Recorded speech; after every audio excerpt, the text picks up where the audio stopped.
हमारे बीच में विशेष मेहमान हैं आदरणीय श्री मदन लाल जी देगड़ा साहब, जो सेल टैक्स में कमिश्नर है, राजस्थान प्रशासनिक सेवा के वरिष्ठ अधिकारी हैं।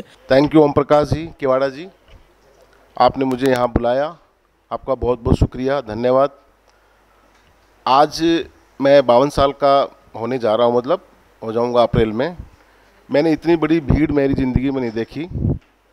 यानी मैं इसको प्रशांत महासागर कहूँ या हिंद महासागर, वो भी छोटा पड़ जाएगा, क्योंकि विचार जहाँ होते हैं वो एक बड़ा प्रकाश पुंज साथ लेके चलता है। और यहाँ विचारों के धनी जो लोग बैठे हैं, इनके साथ जो विचार जुड़े हुए हैं, उस विचार से लाखों लोग पीछे जुड़े हुए हैं। तो मैं मान के चलता हूँ कि आज ये लाखों करोड़ों की भीड़ है, इस भीड़ को आप समाज के सामने आप ले जाएंगे, आपके मीडिया के माध्यम से तो अरबों करोड़ों में पहुँच जाएगी। तो इसके लिए एक बार सभी लोग आप स्वयं के लिए तालियां जोरदार तरीके से बजाइए। ताली पीछे से नहीं बजी है, इसलिए दोबारा ताली बजेगी। वो यहाँ के थैंक यू। मैं मेरे बारे में दो मिनट में बता दूंगा। जोमनेर के पास में गांव है ढाणी बोराज, वहाँ का रहने वाला हूँ। पहले दूधू में आता था, अब हम जयपुर ज़िले में आते हैं। और एग्रीकल्चर स्कूलिंग मैंने साइंस मैथमेटिक्स से किया, फिर एग्रीकल्चर से मैंने एमएससी किया, पीएचडी किया। हाँ, लेकिन मैं 3rd डिवीज़न नहीं हूँ, थ्रू आउट 1st डिवीज़न हूँ। शायद प्रेरणा का कोई माध्यम नहीं हो ये, लेकिन हाँ। तो इसके पीछे भी घटना है कि हम 5 भाई हैं और मेरे चारों भाई 10वीं में फेल हुए हैं।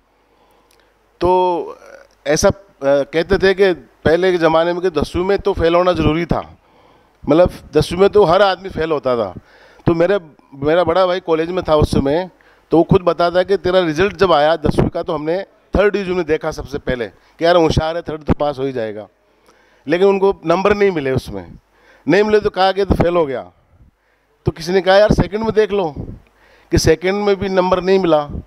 तो 1st की लाइन तो 2-3 आती थी अखबारों में, पहले ध्यान हो तो आपको। 3rd का पेज तो 3-4 आते थे और 1st की लाइनें 2-3 ही आती थी। उसमें नंबर मिल गया तो उनको भरोसा नहीं हुआ कि ऐसा भी हो सकता है। लेकिन ये तो खैर प्रेरणा थी लोगों की, पढ़ने में थोड़ा ठीक थे, आगे बढ़े। मैं फिर एग्रीकल्चर से डॉक्टरेट करके मेरा सहायक कृषि अधिकारी एग्रीकल्चर डिपार्टमेंट में सिलेक्शन हो गया। लेकिन जब लगे हम 23 साल के WO बन गए, तो किसी ने कहा यार RS का एग्ज़ाम भी देना चाहिए आप लोगों को।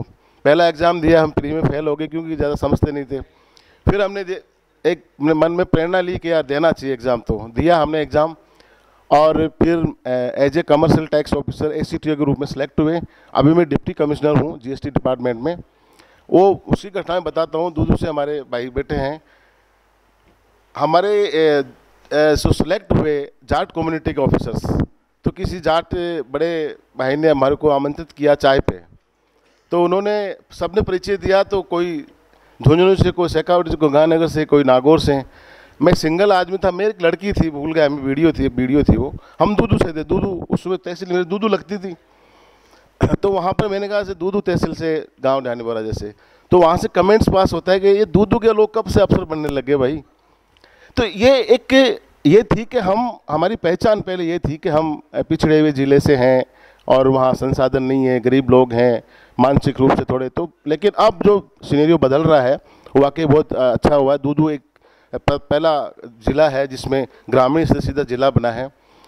तो ये ऐसे प्रोग्राम मेरा आना मेरी खुशी की बात है। मुझे आज यहाँ आके लग रहा है कि मैंने भी सोशल एक्टिविटीज़ में पार्टिसिपेट काफ़ी किया है। मैं वृक्षारोपण करता हूँ, हर साल बच्चों के स्कूलों में जाता हूँ, गांव की स्कूल को पढ़ाता लिखाता हूँ।